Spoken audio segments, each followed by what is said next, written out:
ছাত্র জনতার গণ আন্দোলনে পতিত আওয়ামী লীগ সরকারের অনেক সুবিধাভোগী প্রতিষ্ঠান ছিল, তবে সবচেয়ে বেশি সুনজরে ছিল বঙ্গবন্ধু শেখ মুজিব মেডিকেল বিশ্ববিদ্যালয়। গণ অভ্যুত্থানের পর ক্ষুব্ধ ছাত্র জনতা এর নাম বদলে রাখে বাংলাদেশ মেডিকেল বিশ্ববিদ্যালয়।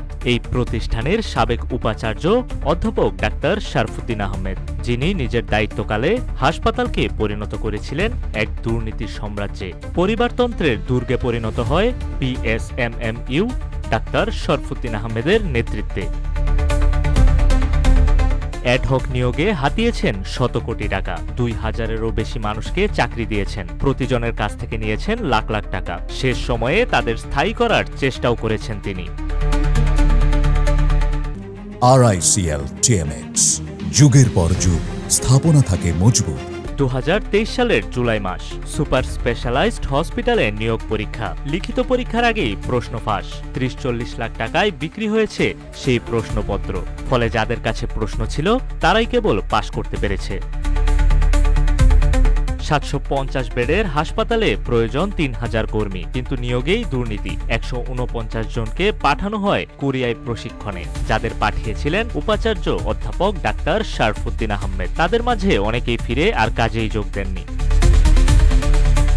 নিজের স্ত্রী, সন্তান, ভাতিজা, ভাগ্নি সবাই চাকুরিতে। বিএসএমএমইউ চলে যায় শরফুদ্দীন পরিবারের দখলে। দুর্নীতি দমন কমিশন ইতিমধ্যে তলব করেছে তাদের ব্যাংক হিসাব। ১ বছর কেটে গিয়েছে, তবু শরফুদ্দীন ধরাছোঁয়ার বাইরে। কমিটি হয়েছে, রিপোর্ট হয়নি, শাস্তি হয়নি, বিচারের আলো দেখা যায়নি এখন পর্যন্ত। শুধু নিয়োগ নয়, ক্রয় প্রক্রিয়াতেও দুর্নীতি ছিল শরফুদ্দীন আহমেদের। চিকিৎসা সরঞ্জাম কেনার নামে কোটি কোটি টাকা লুট করে নিয়েছেন তিনি। কমিশন বাণিজ্যে বিতরণ করেছেন সব ধরনের টেন্ডার। ডাক্তার থেকে কর্মচারী প্রত্যেককে জিম্মি করে রেখেছিল এই চক্র।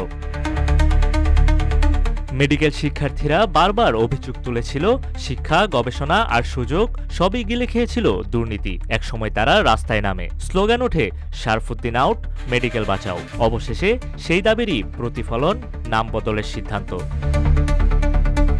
বিএসএমএমইউ এখন বাংলাদেশ মেডিকেল বিশ্ববিদ্যালয়। নাম বদলেছে, কিন্তু প্রশ্ন, দুর্নীতি কি আদৌ বদলেছে?